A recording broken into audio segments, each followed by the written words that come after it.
से कहना चाहता हूं, मैं कोई आज भाषण देने नहीं आया हूं। आज मैं आप लोगों से बातें करने आया हूं, अपने समाज के लोगों से बातें करने आया हूं। क्या आप सभी मेरे से बातें करने को तैयार हैं? मैं आज कोई भाषण नहीं दूंगा, मैं चाह बात करें।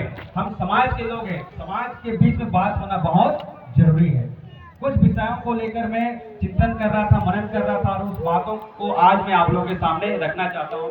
आप सभी मेरे बातों को बहुत ही ध्यान से सुने और मनन चिंतन जरूर करें। बाहरी बसावट जो है, कई लोग इस बात को समझ नहीं पा रहे होंगे कि बाहरी बसावट वास्तव में क्या है।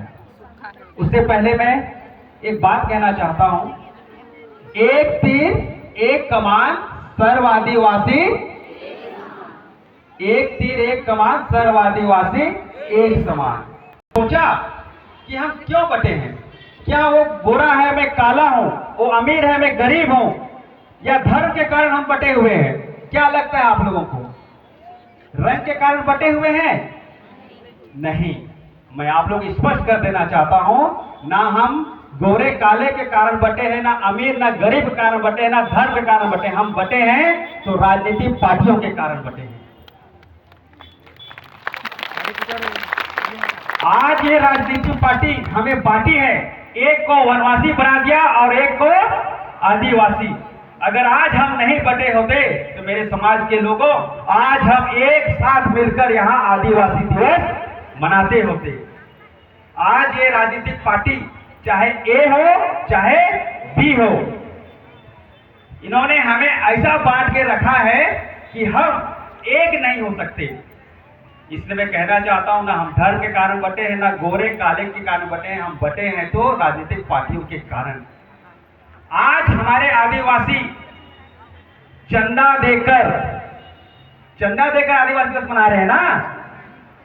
सर माना चाहिए कि छत्तीसगढ़ 5वीं अनुसूचित क्षेत्र में आता है और जशपुर जिला तो पूरा छत्तीसगढ़ आदिवासियों का बाहुल क्षेत्र है। और आज कहने में और बोलने में शर्म आती है कि हमारे बीच से हमारा कोई मुखिया है और कहता है आदिवासी हूँ, और आज हम आदिवासियों को बधाई तक नहीं देता, और उसी के जिला में हम आदिवासी चंदा देकर आदिवासी दिवस मना रहे हैं कि नहीं?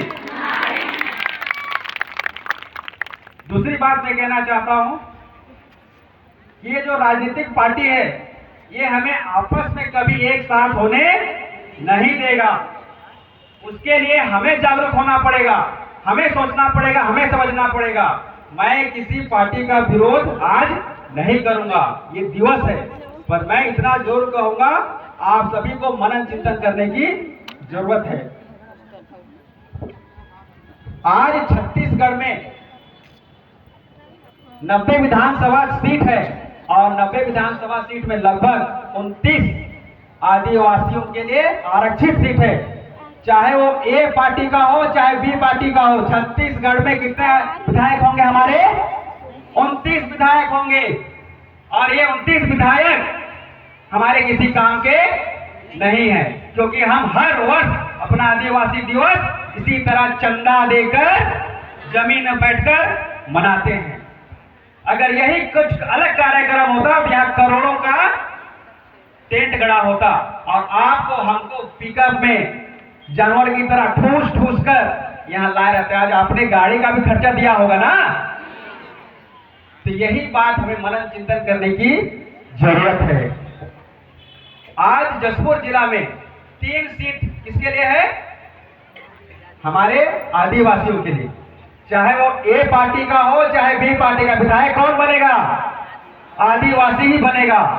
और जिस दिन बाहरी बसावट की बात कर रहे थे हम, जिस दिन बाहरी बसावट यहाँ हावी हो जाएगी, कहने का मतलब हमारे उत्तम भैया जी कहते 60% हम जशपुर जिला में हैं। जिस दिन 50-50 का खेला हो जाएगा, उस दिन एक सीट क्या हो जाएगा?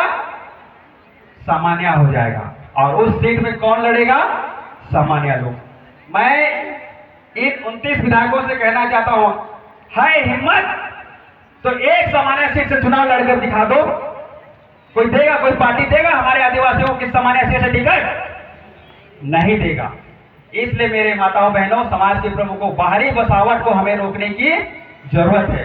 आज जशपुर जिला में 3 विधायक अभी से नहीं है, कई साल हमारे उत्तम दादा कह रहे थे 1950 से सरकार बन रही है, मतलब 1950 से आज तक विधायक कौन बना यहाँ पे? एक आदिवासी। और यहाँ की स्थिति हम देखते हैं कैसा है, ना अच्छी सड़क है, ना अच्छा स्कूल है, ना अस्पताल है। आज अस्पताल में जब इलाज कराए जाते हैं, सर्दी खांसी से ज्यादा हमारा इलाज होता है क्या यहाँ पे? खाली रेफर रेफर और रेफर। हम चाहते हैं कि मेरे समाज के प्रमुखों, समाज के लोगों, आप किसी पार्टी के अंधभक्त ना बने, जागरूक बने, क्योंकि वे हमारे प्रति उत्तरदायी हैं। हमें सोचना समझना पड़ेगा।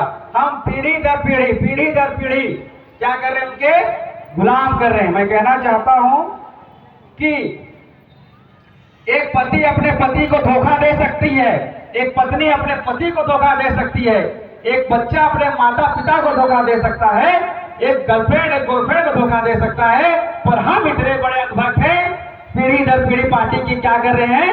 ईमानदारी से क्या कर रहे हैं? पालन कर रहे हैं, नहीं कर रहे हैं। और इसकी गलती पार्टी की नहीं है, हमारी है। आप किसी भी पार्टी से है, मुझे कोई तकलीफ नहीं है, पर मैं चाहता हूं आप सभी एक बार सोचें, समझें, जरूर चिंतन करें कि जिसको हम चुने हैं क्या सचमुच जो हमारे लिए काम कर रहा है या नहीं। आज जब यहाँ से आप लौटेंगे तो एक बार इस बात पर जरूर चिंतन करें कि हमारे जो पूर्वज जो हमको जिस पार्टी को हम देते आए हैं, क्या सचमुच वो हमारे साथ खड़ी रही या नहीं। अंत में एक बात और कहना चाहूंगा, उसके बाद मैं अपनी बातों को समाप्त करूंगा।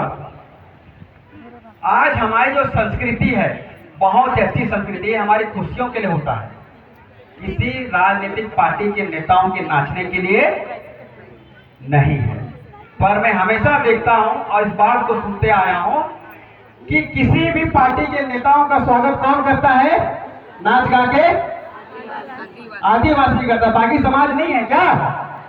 किसी अन्य समाज को आप किसी नेताओं के सामने नाचते गाते देखा है? फिर आप क्यों नाचते हैं?